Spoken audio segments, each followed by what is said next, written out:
தேர்தல் ஆணையத்தின் பரிந்துரையை ஏற்று வேலூர் மக்களவை தொகுதிகளுக்கான தேர்தலை ரத்து செய்து குடியரசுத் தலைவர் ராம்நாத் கோவிந்த் உத்தரவிட்டுள்ளார். வேலூரில் தேர்தல் ரத்து செய்யப்பட்டுள்ளது ஜனநாயக படுகொலை என்று திமுக தலைவர் ஸ்டாலின் விமர்சித்துள்ளார். 17வது மக்களவைத் தேர்தலுக்கான 2ஆம் கட்ட தேர்தல் தமிழகம் மற்றும் புதுச்சேரியில் நாளை நடைபெறவுள்ளது.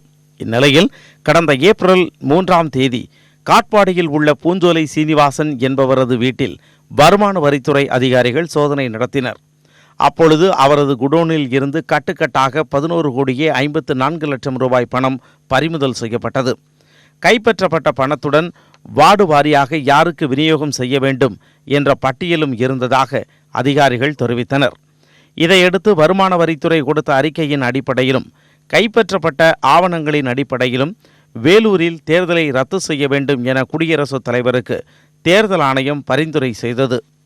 தேர்தல் ஆணையத்தின் பரிந்துரையின் பேரில் வேலூர் மக்களவை தொகுதிக்கான தேர்தல் ரத்து செய்யப்படுவதாக குடியரசுத் தலைவர் உத்தரவு பிறப்பித்துள்ளார்.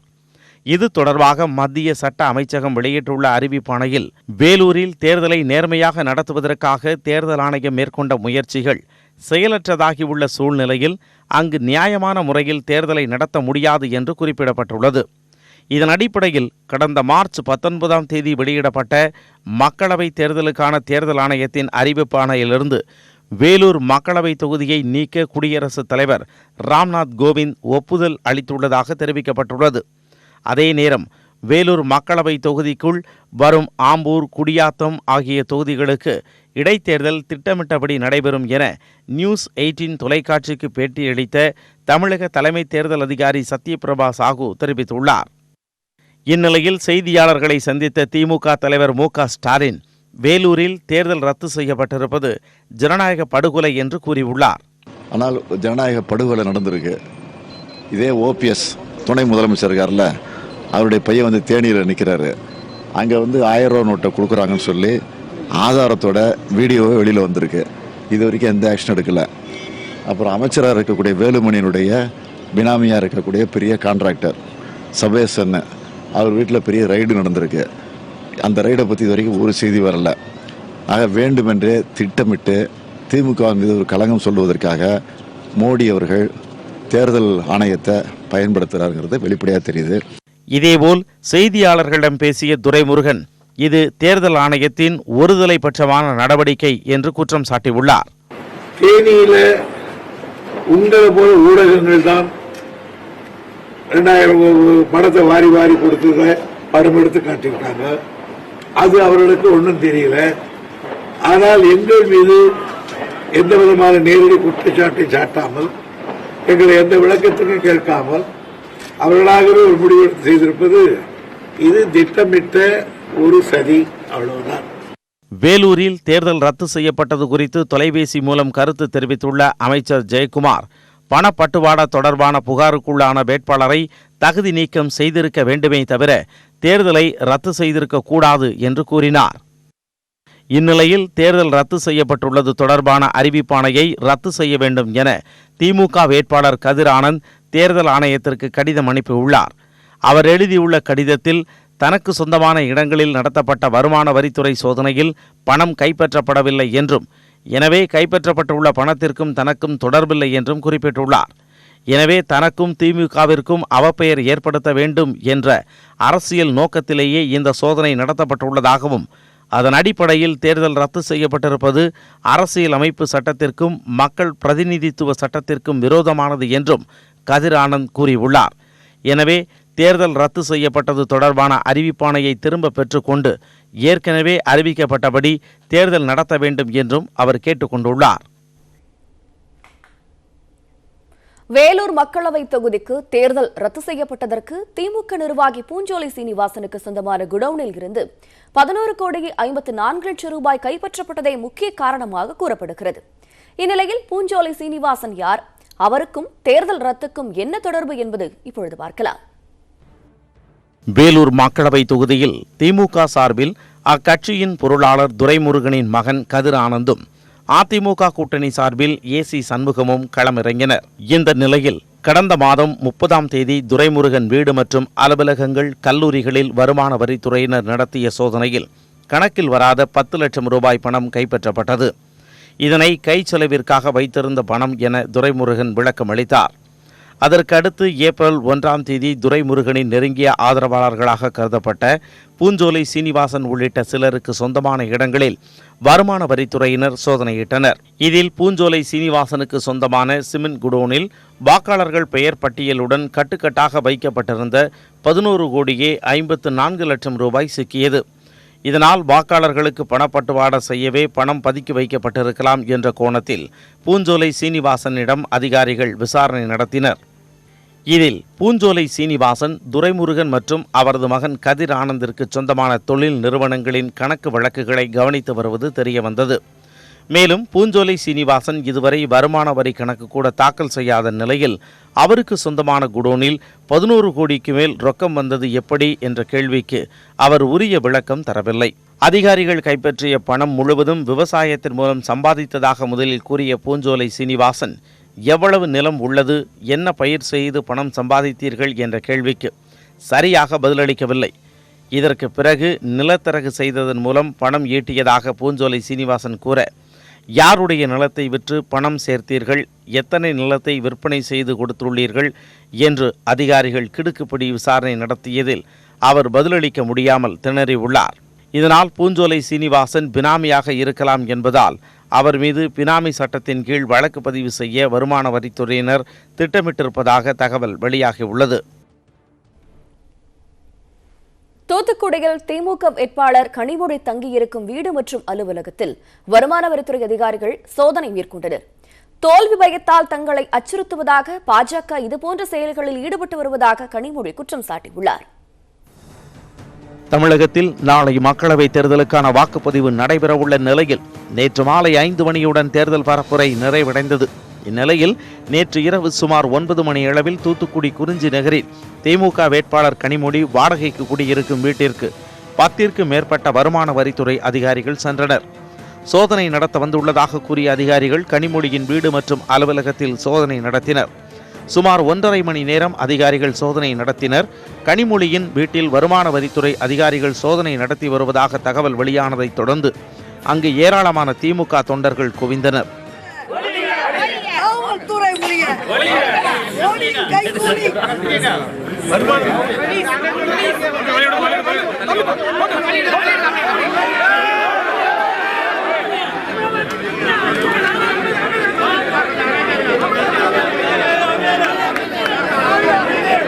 இதனால் சோதனை முடிந்து அதிகாரிகள் வெளியில் வர முடியவில்லை. அதிகாரிகள் சென்ற பிறகு செய்தியாளர்களை சந்தித்த கனிமொழி, வேலூரில் தேர்தலை ரத்து செய்ததைப் போல் இங்கும் தேர்தலை ரத்து செய்ய முயற்சி மேற்கொள்ளப்பட்டு வருவதாகவும், தோல்வி பயம் காரணமாகவே பாஜக இதுபோன்ற செயல்களில் ஈடுபடுவதாகவும் கனிமொழி குற்றம் சாட்டினார். வேண்டும் என்றே திராவிட முன்னேற்ற கழக வேட்பாளர்கள் எங்களுடைய கூட்டணியின் வேட்பாளர்கள் மீது ஒரு கெட்ட பெயரை உருவாக்குறதுக்காகவே வேண்டும் என்றே இதை செய்து கொண்டிருக்கிறார்கள். அதை தாண்டி இதை எங்களெல்லாம் பயமுறுத்திட முடியும் அப்படின்னு நினைச்சு வேண்டும் என்றே இதை செய்கிறார்கள்.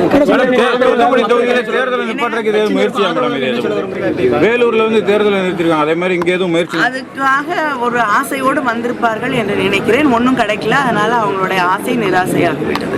நிச்சயமாக தோல்வி பயத்தால் தான் இதை செய்திருக்கிறார்கள். இந்நிலையில் திருச்சி விமான நிலையத்தில் செய்தியாளர்களிடம் பேசிய திமுக தலைவர் மு.க. ஸ்டாலின், தூத்துக்குடி பாஜக வேட்பாளர் தமிழிசையின் வீட்டில் ஏன் சோதனை நடத்தவில்லை என்று கேள்வி எழுப்பினார். மேலும் மோடி அரசு இதுபோன்ற சோதனைகள் நடத்தி இந்த தேர்தலை சீர்குலைக்க முயல்வதாகவும் ஸ்டாலின் குற்றம் சாட்டினார்.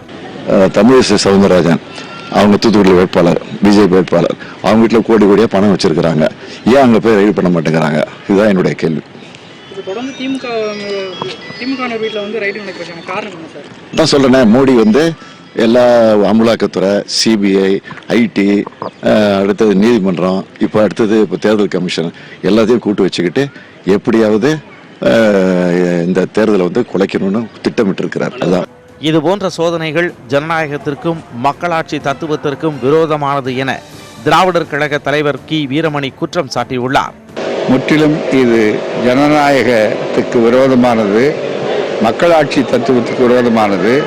தோல்வியினுடைய அச்சம் அவர்களை உலுக்குகிறது. மோடி அரசுக்கும் சரி, எடப்பாடி பழனிசாமி அவர்கள் தலைமையிலே இருக்கிற அதிமுக ஆட்சிக்கும் சரி, இந்த நிலை இருக்கிறது. அதன் காரணமாகத்தான் கனிமொழி அவர்கள் வீட்டிலே எப்போது இந்த நேரத்திலே சோதனை. மேலும் தோல்வி பயத்தாலேயே பாஜக அரசு இதுபோன்று எதிர்க்கட்சிகளை அச்சுறுத்தி வருவதாகவும் கி வீரமணி குற்றம் சாட்டியுள்ளார்.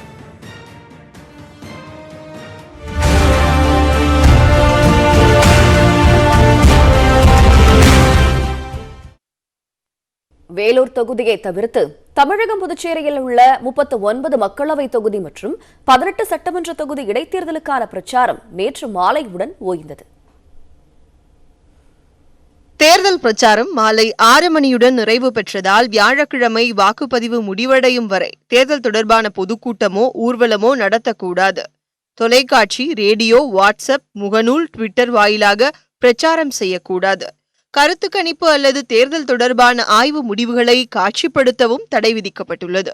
தேர்தல் தொடர்பான கேளிக்கை மற்றும் பொழுதுபோக்கு நிகழ்ச்சிகளையும் நடத்தக்கூடாது. வெளியூரிலிருந்து வரவழைக்கப்பட்ட அரசியல் கட்சியினர் வெளியேற உத்தரவிடப்பட்டுள்ளது.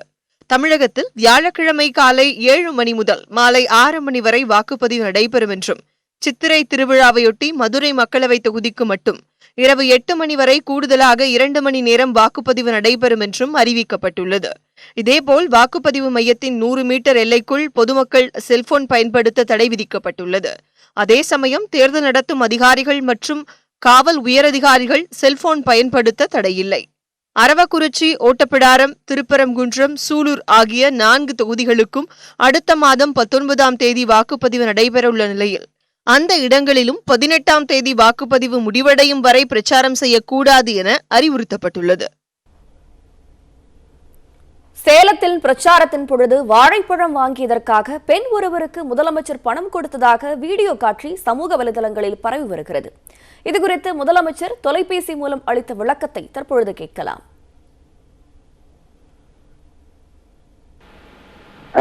நான் இன்று சேலத்தில் நடந்து சென்று ஓட்டு கேட்டபோது பழக்கடைக்கு சென்று பழ உரிமையாளரிடத்தில் ஆட்சி கேட்டேன். அப்பொழுது ஒரு சீதி பழம் என்னிடம் அவர்கள் வழங்கினார்கள்.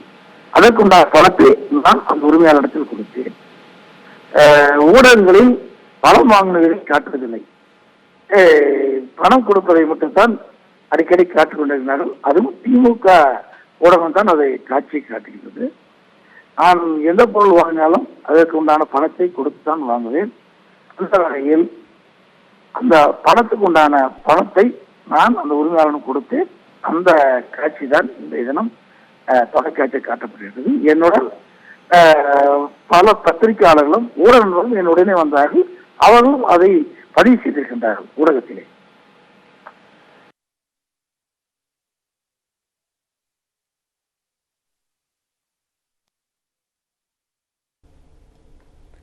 கரூரில் பிரச்சாரத்தின் பொழுது திமுக அதிமுகவினரிடையே மோதல் ஏற்பட்டதில் திமுக ஆதரவு பேச்சாளர் நாஞ்சில் சம்பத்தின் வாகனம் தாக்கப்பட்டது.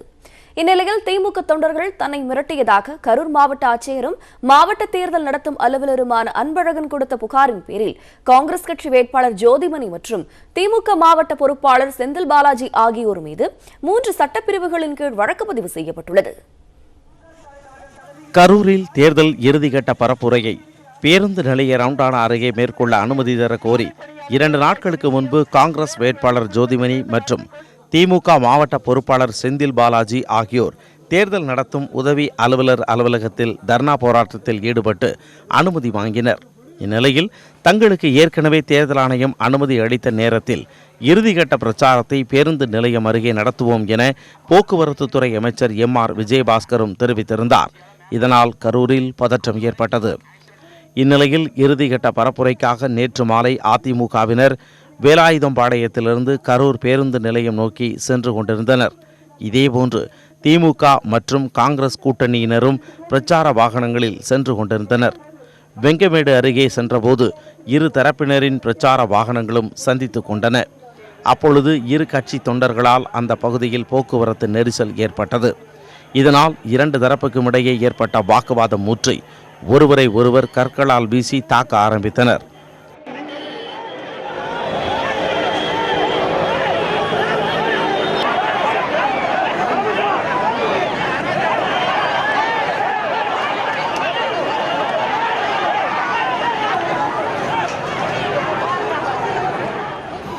அப்பொழுது காங்கிரஸ் வேட்பாளருக்கு ஆதரவாக பரப்புரை மேற்கொண்ட நாஞ்சில் சம்பத்தின் பிரச்சார வாகனமும் தாக்கப்பட்டது.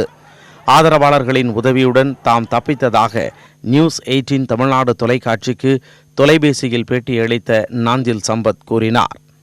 ஆயுதம் தாங்கிய குண்டர்கள் குண்டாந்தடிகளோடு வெட்டறிவாளோடு எங்கள் கூட்டத்துக்குள்ளே அத்துமீறினார்கள். காவல்துறை வேடிக்கை பார்த்து கொண்டிருந்தது. கழக தோழருடைய இருசக்கர வாகனங்கள் உடைத்து நொறுக்கப்பட்டன. நான் பிரச்சாரம் செய்த வாகனமும் உடைத்து நொறுக்கப்பட்டது. என்னுடைய பிரச்சார வாகனத்தில் இருந்த டிரைவரை காணவில்லை. என்னை தாக்குவதற்கு ஒத்திகை பார்த்திருப்பார்களோ என்று நான் சந்தேகிக்கிறேன். கழக தோழர்கள் என்னை பத்திரமாக இன்னொரு வீட்டில் தஞ்சமாக நான் வந்து இப்பொழுது உட்கார்ந்திருக்கிறேன். இப்படி ஒரு காட்டு பிராண்டித்தனமான தாக்குதலை என்னுடைய 32 ஆண்டு கால பொது வாழ்வில் நான் இப்போதுதான் சந்திக்கிறேன். மோதலில் திமுகவை சேர்ந்த 2 பேரும் அதிமுகவை சேர்ந்த 3 பேரும் காவலர் ஒருவரும் காயமடைந்தனர். இதன் காரணமாக தொகுதி முழுவதும் அதிக அளவில் காவல்துறையினர் குவிக்கப்பட்டு பாதுகாப்பு பணியில் ஈடுபட்டு வருகின்றனர்.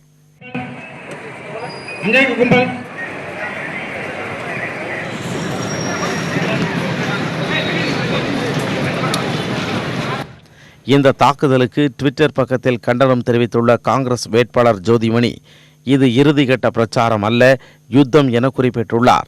ரவுண்டானா பகுதியில் இறுதிக்கட்ட பிரச்சாரம் மேற்கொள்ள நீதிமன்ற அனுமதி பெற்றிருந்ததாகவும் அதிகாரத்தை அராஜகத்தை விட உண்மை வலிமையானது என்றும் ஜோதிமணி குறிப்பிட்டுள்ளார். இந்நிலையில் பரப்புரைக்கு அனுமதி வழங்க கோரி இரவு நேரத்தில் திமுக மற்றும் காங்கிரஸ் கட்சி நிர்வாகிகள் தன் வீட்டிற்கு வந்து மிரட்டியதாக தேர்தல் நடத்தும் அலுவலர் அன்பழகன் கொடுத்த புகாரின் பேரில் ஜோதிமணி மற்றும் செந்தில் பாலாஜி மீது தான்தோன்றிமலை காவல் நிலையத்தில் 3 பிரிவுகளின் கீழ் வழக்கு பதிவு செய்யப்பட்டுள்ளது. தமிழகத்தில் உள்ள 30,000 வாக்குச்சாவடி மையங்கள் மற்றும் பறக்கும் படையின் செயல்பாடுகளை கண்காணிப்பதற்காக சென்னை தலைமைச் செயலகத்தில் சிறப்பு கட்டுப்பாட்டு அறை திறக்கப்பட்டுள்ளது. சென்னை தலைமை செயலகத்தில் சிறப்பு கட்டுப்பாட்டு அறையை தமிழக தலைமை தேர்தல் அதிகாரி சத்யபிரதா சாஹூ நேரில் பார்வையிட்டு ஆய்வு மேற்கொண்டார். பின்னர் நடைபெற்ற செய்தியாளர்கள் சந்திப்பில் சத்யபிரதா சாஹூ கலந்து கொண்டார். அப்போது பேசிய அவர், தமிழகத்தில் மொத்தமாக 67,720 வாக்குச்சாவடி மையங்கள் அமைக்கப்பட்டுள்ளதாகவும் அதில் 8,293 வாக்குச்சாவடிகள் பதற்றமானவை என கண்டறியப்பட்டுள்ளதாகவும் தெரிவித்தார். நம்ம ஃபாஸ்ட் இன்ஃபர்மேஷன் என்னன்னாக்க நமக்கு 67,720 போலிங் பூத் நம்ம மொத்தமாக இருக்கிறது. அதில் 8,293 நமக்கு சென்சிட்டிவ் அண்ட் கிரிட்டிக்கல் பூத்ஸ் இருக்கிறது. ஏற்கனவே நம்ம 7,225 அசஸ் பண்ணி வச்சுருந்தோம். நம்ம அப்சர்வர்ஸ் எல்லாம் வந்துட்டு அதில் ஒரு 1,068 இன்னும் சேர்த்துருக்கறனால மொத்தமாக இப்போது 8,293 நமக்கு sensitive and critical polling booth இருக்கிறது. சிறப்பு கட்டுப்பாட்டு அறையிலிருந்து பதற்றமான வாக்குச்சாவடிகள் வெப் கேமரா மூலம் நேரடியாக கண்காணிக்கப்படும் என சத்யபிரதா சாஹூ தெரிவித்தார். இந்த சென்சிட்டிவ் கிரிட்டிக்கல் பூத்துக்கு நம்ம மானிட்டர் பண்ணுறதுக்கு இங்கே ஒரு நம்ம ஒரு சென்டர் இங்கே வச்சுருக்கோம், மானிட்டரிங் சென்டர் வச்சுருக்கோம். அங்கே வெப்காஸ்டிங் போடுவோம். சப்போஸ் ஒரு சில பகுதியில் வெப்காஸ்டிங் பண்ண முடியாத இன்டர்நெட் பகுதி இல்லைனாக்க நம்ம இந்த இராணுவ வீரர்களெல்லாம் அவங்க டிப்ளாய் பண்ணுவோம். இல்லைனாக்கா நம்ம மைக்ரோ அப்சர்வர் அவங்க எல்லாம் ஜென்ரல் அப்சர்வர் கீழே ஒர்க் பண்ணுவாங்க, அவங்க டிப்ளாய் பண்ணுவோம். இல்லைனாக்கா நம்ம கண்டினியூஸ் வீடியோ கேமரா மானிட்டரிங் பண்ணுவோம். அந்த அளவுக்கு நாங்கள் பாதுகாப்பு எல்லாம் பண்ணியிருக்கோம். தேர்தல் பாதுகாப்பு பணிக்காக 160 கம்பெனி துணை ராணுவ படைகளும் 35,000 காவல்துறையினரும் ஈடுபடுத்தப்பட உள்ளதாக சாஹூ கூறினார். நமக்கு 160 கம்பெனி ராணுவ வீரர்கள் நமக்கு வந்திருக்கிறாங்க. நம்ம மாநிலத்திலே அந்தந்த டிஸ்ட்ரிக்ட்லே நமக்கு அப்சர்வர்ஸ், டிஓ, எஸ்பி இல்லை கமிஷனர் அவங்க எல்லாம் மொத்தமாக டிஸ்கஷன் பண்ணிவிட்டு டெப்ளாய்மெண்ட் பிளான் எல்லாம் தயார் பண்ணி நம்மக்கிட்ட அப்ரூவல் வாங்கியிருக்காங்க. அந்த அப்ரூவல் படி அவங்க எல்லாம் டிப்ளாய்மெண்ட் பண்ணுவாங்க. அது தவிர எங்கே தேவை இருக்கிறதோ போலீஸ் டிபார்ட்மெண்ட்டில் அடிஷ்னல் பாதுகாப்பு கூட பண்ணுவாங்க. கிட்டத்தட்ட 35,000 போலீஸ் ஃபோர்ஸ் நம்ம டைரெக்ட்லி எலெக்ஷன் இதில் இன்வால்வ் இருப்பாங்க. இன்னும் சிமிலர் நம்பர் ஆஃப் போலீஸ் காவலர்கள் நம்ம மற்ற லா அண்ட் ஆர்டர் மெயின்டெனன்ஸ் அதெல்லாக்கும் டெப்ளாய்டு இருப்பாங்க.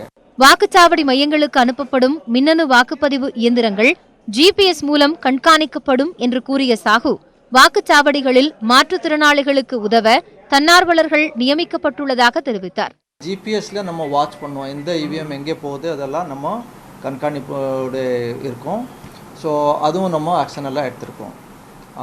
அது தவிர மாற்றுத்திறனாளிகளுக்கு நம்ம 250 ருபீஸ் கொடுத்துட்டு ஒரு வாலண்டியர் நம்ம போலிங் ஸ்டேஷனில் ஒவ்வொரு போலிங் ஸ்டேஷன் லொக்கேஷனில் டெப்ளாய் பண்ணியிருக்கோம். மதுரையில் சித்திரை திருவிழாவிற்கிடையே தேர்தல் நடைபெற சிறப்பு ஏற்பாடுகள் செய்யப்பட்டுள்ளதாகவும் சத்யபிரதா சாஹூ தெரிவித்தார். மதுரையிலே கூடுதல் போலீஸ் பாதுகாப்பும் போட்டிருக்காங்க. ஒரு போலிங் பூத்துக்கு ஏதோ தடை இல்லாமல் ஜனங்கள் எப்படி போக முடியும் அதுக்கு ஏற்பாடு பண்ண நம்ம இன்ஸ்ட்ரக்ஷன்ஸ்லாம் கொடுத்துருக்கோம், அதுவும் பண்ண போகிறோம். ஸோ 2 hours நம்ம எக்ஸ்டெண்ட் பண்ணியிருக்கோம். நம்ம போலிங் ஸ்டாஃப் போலிங் மெட்டீரியல் திருப்பி எப்படி ஒரு வித்தவுட் எனி அப்ஸ்ட்ரக்ஷன் வரணும் அதுக்கு முழு பாதுகாப்பு எல்லாம் போலீஸ் டிபார்ட்மெண்ட்டில் நம்ம பேசிட்டு அங்கே டிஓவில் ஏற்பாடு பண்ணுவோம். தமிழகத்தில் மக்களவைத் தேர்தல் 18 தொகுதி இடைத்தேர்தலுக்கான அனைத்து ஏற்பாடுகளையும் தேர்தல் ஆணையம் முழுவீச்சில் மேற்கொண்டுள்ளது. மக்களவைத் தேர்தலுக்கான இறுதிக்கட்ட தயாரிப்பு பணிகளில் தமிழகம் மும்முரமாக ஈடுபட்டுள்ளது. அரசியல் கட்சித் தலைவர்களின் இறுதிக்கட்ட பிரச்சாரம் ஓய்ந்த நிலையில் தேர்தலுக்கான பாதுகாப்பு மற்றும் கண்காணிப்பு பணிகளும் தீவிரப்படுத்தப்பட்டுள்ளன. சென்னை மற்றும் புறநகர் பகுதிகளில் தேர்தல் பாதுகாப்பு பணிகளில் முன்னாள் ராணுவ வீரர்கள், ஓய்வு பெற்ற காவல்துறையினர், ஊர்காவல் படையினர் என சுமார் 5000 பேர் ஈடுபடுத்தப்பட உள்ளனர். சென்னையில் 1707 வாக்குப்பதிவு மையங்களில் 7832 வாக்குச்சாவடிகள் அமைக்கப்பட்டுள்ளன. இதில் 62 வாக்குச்சாவடிகள் பதற்றமானவை என்று கண்டறியப்பட்டுள்ளன. சென்னையில் மட்டும் மொத்தம் 17000 போலீசார், 7 கம்பெனி துணை ராணுவ படையினர் பாதுகாப்பு பணியில் ஈடுபடுத்தப்பட உள்ளனர். இதேபோல கடலூர் மாவட்டத்தில் வாக்குப்பதிவு இயந்திரங்களை சார் ஆட்சியர் சரையு பார்வையிட்டார்.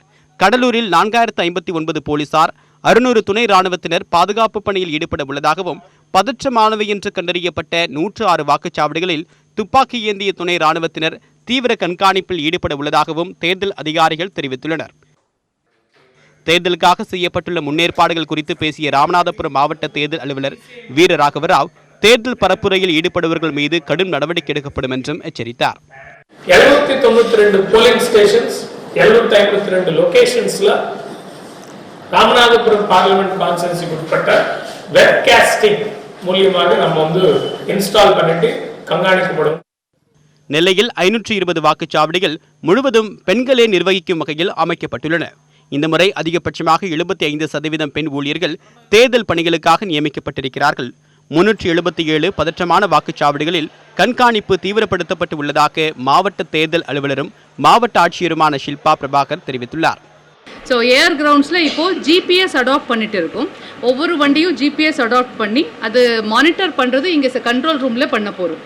ஸோ நெக்ஸ்ட் 2-3 டேஸ் கம்ப்ளீட்லி அந்த வண்டி movement we will be monitoring from here. So finally EVMs strong ரூமுக்கு கொண்டு நமக்கு கொடுப்பாங்க ரிசப்ஷன் சென்டரில். ஸோ அந்த ஸ்ட்ராங் ரூமுக்கு இவிஎம்ஸ் திரும்பி வர வரைக்கும் ஜிபிஎஸ்ல we will be monitoring the movement of these vehicles. கோவையில் வாக்குச்சாவடிகளுக்கு வாக்குப்பதிவு இயந்திரங்கள், விவிபேட், மை உள்ளிட்ட பொருட்களை அனுப்பி வைக்கும் பணி நடைபெற்று வருகிறது. வெகு தொலைவில் அமைந்துள்ள வாக்குச்சாவடிகளுக்கு இரவிலும், அருகாமையில் உள்ள வாக்குச்சாவடிகளுக்கு நாளை காலையும் வாகனங்களை அனுப்ப திட்டமிடப்பட்டுள்ளது. இதனிடையே நீலகிரியில் மாவோயிஸ்ட் அச்சுறுத்தல் இன்றி மக்கள் வாக்களிப்பதை உறுதி செய்யும் விதமாக நீலகிரி கேரள எல்லையில் 240 கிலோமீட்டருக்கு சீல் வைக்கப்பட்டுள்ளதாக மாவட்ட காவல் கண்காணிப்பாளர் சண்முகப்பிரியா தெரிவித்தார். நம்மளுடைய அட்ஜசன்ட் டிஸ்ட்ரிக்ஸில் என்ன நடக்கிறாங்கன்னா, இப்போது மாவோயிஸ்ட் ஆக்டிவிட்டீஸ் அதிகமாக இருக்கிறதுனால நம்ம சைடு இருக்கக்கூடிய மக்களுக்கு ஒரு கான்ஃபிடென்ஸ் பில்டிங் மெஷராக அவங்க தைரியமாக ஓட்டு போடணும். ட்ரைபல் பீப்புள் எல்லாம் மக்கள் எக்காரணத்துக்கு கொண்டும் எலெக்ஷன்ஸை பாய்காட் பண்ணணும் அப்படிங்கிற இன்ஃப்ளூயன்ஸுக்கு ஆளாகக்கூடாது அப்படிங்கிறதுக்காக நம்ம கண்டினியூஸாக SDF and NST tribal villages visit பண்ணுறாங்க. ராமநாதபுரம், சீர்காழி உள்ளிட்ட பகுதிகளில் துணை ராணுவ படையினரின் கொடி அணிவகுப்பு நிகழ்ச்சிகளும் நடைபெற்றன.